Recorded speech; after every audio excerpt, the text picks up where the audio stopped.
In this video, I wish to show you my way of learning languages. A brief overview of my approaches: develop an accent to be able to switch between languages, learn a few basics, analyse patterns of the verb endings, analyse grammar, and finally learn the vocabulary that you may require. It is not a strict order, of course, as I learn new words while I'm learning grammar. So, when I start a new language, I listen to the radio or watch a film in the target language without trying to learn anything. This is so I can use the accent to signal to my mind to retrieve the words and grammar I need, so I can say the same things in different languages. For example, numbers. I switch my mind into the French accent and say 1, 2, 3, 4, 5, which is a different sound to Spanish. 1, 2, 3, 4, 5. Again is different to Italian. 1, 2, 3, 4, 5. Although you don't want a really strong accent so they think you're mocking them or something like that. It needs to be strong enough so your mind knows that this language is different to that one. I also read out in books that I learn when I'm learning new words. I read out those words in that accent to tell my mind to put that information separately to other languages I know. It is more mentally engaging and helps recollection. The next stage is to learn some basics. This helps you practice with the accent and prepares the mind. It does mean you are learning by rote, but it is unavoidable at this stage. If basics are all you want, you can still switch between languages when visiting different countries. Although I do try to avoid rote learning, knowing a few example phrases can be good to remind yourself of certain quirks of the language, but rote learning can make the mind learn more things than it needs. I remember the first time I learnt je voudrais, meaning I would like, and had no idea it was the conditional tense of the verb vouloir, which means to want. To help with this, I learned verb endings early on. You only need to start with maybe the present tense and perhaps one or two past tenses.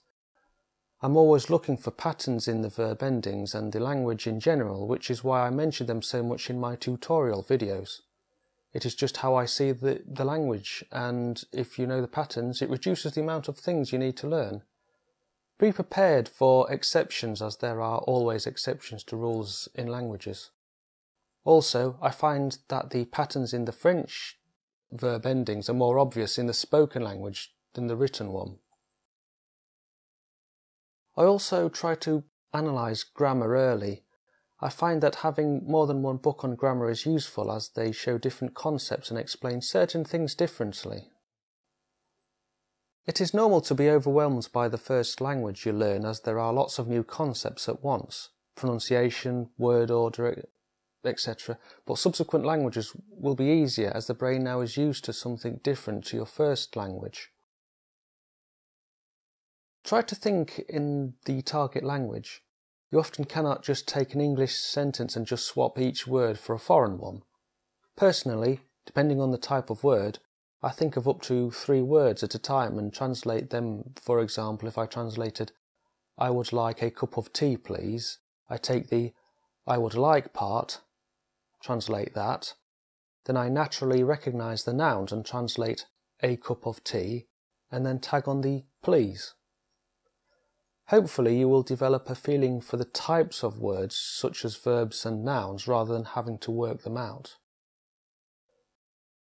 You will be learning words as you go on, but once you know enough grammar, then any vocabulary that you learn can be used straight away. For example, you could learn the cat and say, "I see the cat was running," or "I want to buy a cat." So that's my approach. Try not to be annoyed with mistakes, as they are inevitable. Also, take a break if you are feeling stressed, as that interferes with studying in general. We're all different, and so we learn at different paces, but it doesn't matter, as it's not a race. And we learn differently, For example, I have a logical, analytical mind, so I prefer some methods over others. Find yours by trying different media, CDs, half an hour on a computer program, books, etc. I find that for practicing, comics are good as they are an interesting read.